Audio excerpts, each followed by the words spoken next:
ডাক্তারবাবু, আমি কিছু বলবো। জুনিয়র ডাক্তাররা আবারও পূর্ণ কর্মবিরতিতে ফিরে গেলেন। এই বিষয়টা যে কারণেই হোক না, সাধারণ মানুষ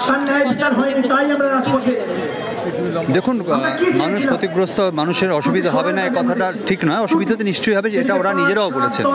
আবার এটাও ঠিক ওরা বলেছেন যে যেখানে যে মুহূর্তে যে জরুরি পরিষেবা আছে, কারো প্রয়োজন সেই মুহূর্তে ওরা ছুটে গিয়েছে এবং ছুটে যাবে। কিন্তু যেটা আড়াল করা হচ্ছে, যেটা ওদের হাতে নেই, যে পরিকাঠামো, যে ওষুধ, যে বেড, যেটা চিকিৎসকদের হাতে নেই, তার কারণে যখন কোনো ঘটনা ঘটছে প্রশাসন সেই দায়টা ওদের ঘাড়ে চাপিয়ে দিচ্ছে। তাই ওরা যে স্বচ্ছ ব্যবস্থাটা চাইছে, যার মধ্যে দিয়ে সাধারণ মানুষ, পেশেন্ট পার্টি, যারা পরিষ্কার বুঝতে পারে কোনো দুর্ঘটনা ঘটলে তার জন্য কারা দায়ী, সেই স্বচ্ছ ব্যবস্থার দাবি ওরা জানিয়েছে। এবং আমার মনে হয়েছে সাধারণ মানুষ এই দাবিকে সমর্থন করছে, তাই তারা তাদের অসুবিধা মেনে নিয়েও ওদের পাশে এসে পথে দাঁড়িয়েছে। বিচার এত তাড়াতাড়ি পাওয়া যায় বলে আমার অন্তত মনে হয় না। বিচার আমরা দ্রুত চাই, খুব দ্রুত চাই, কিন্তু এটাও ঠিক বিচারের নামে প্রহসন আমরা চাই না। কিন্তু যেটা আমাদের আহত করছে, এই পুরো স্বাস্থ্য ব্যবস্থার মধ্যে যা যা ঘটে চলেছিল এবং এখনো ঘটে চলেছে, সেটা নিয়ে সরকার প্রশাসন যেভাবে উদাসীন, তাতে তারা এই বিচার চাওয়াতে কতটা আন্তরিক তা নিয়ে আমাদের প্রশ্ন আছে। তাই এত মানুষ রাস্তায় নেমেছে। তাদের যদি সদিচ্ছা থাকতো, তাহলে যে সমস্ত মানুষই বিভিন্ন থ্রেড কালচার বলুন, এই স্বাস্থ্য দুর্নীতি, এর মধ্যে বিভিন্নভাবে যারা ইনভলভ আছেন, তাদের বিরুদ্ধে প্রশাসন অনেক আগে কঠিনতম ব্যবস্থা নিলে মানুষকে এতটা হয়তো পথে নামতে হতো না। তাই বিচার চাওয়ার সঙ্গে সঙ্গে মানুষ বুঝতে পারছে যে প্রশাসক বহু কিছু আড়াল করতে চাইছে। তাই দলমত নির্বিশেষে মানুষ রাস্তায় ক্রোধে ফেটে পড়েছে।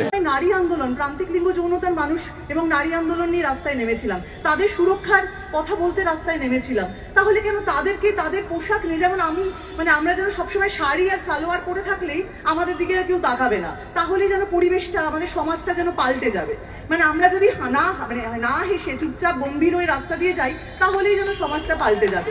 এইরকম ভাবে একটা যেন আমাদেরকে পোট্রে করা হচ্ছে। আমরা তো কিছু, আমাদের তো বেঁধে দেওয়ার কিছু নেই যে এইভাবে আন্দোলন করতে হবে, নাম্বার 1, নাম্বার 2 এইভাবে আন্দোলন করতে হবে। প্রত্যেকে 10টা পয়েন্ট নেই যে এইভাবে করতে হবে।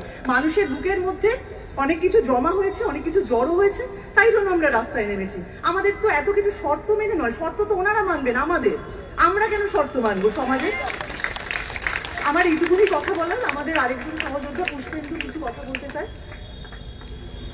পাচ্ছি না তোরে, তাই তো বলি এই উৎসবের একই ডাক, আমার দুর্গা বিচার পাক, উৎসবেরও একই ডাক। না এরকম মহল্লা কেন, এরকম কলকাতা শহর, এরকম রাজ্য আগে কখনো আমরা দেখিনি যে এইভাবে এত হাজার হাজার মানুষ রাস্তায় নেমেছেন। সেটা সত্যি আমাদের সবারই বোধহয় আমাদের ভয়টা কাটাতে সাহায্য করছে। দেখো, এটা তো শুধু ডাক্তারদের নিরাপত্তার দাবি না, এটার সাথে পেশেন্টদের নিরাপত্তার দাবি রয়েছে। আজকে যে তিলোত্তমার ঘটনা হয়েছে, তিলোত্তমার যে ধর্ষণের ঘটনা, সেটা একদম করে পেশেন্টের সাথে হতে পারে। সেই হসপিটালে, সেই জায়গায় আমিও থাকতে পারতাম, সেই জায়গায় তুমিও থাকতে পারতে। সবার নিরাপত্তার প্রশ্ন, এটা তো শুধু ডাক্তারদের নিরাপত্তার প্রশ্ন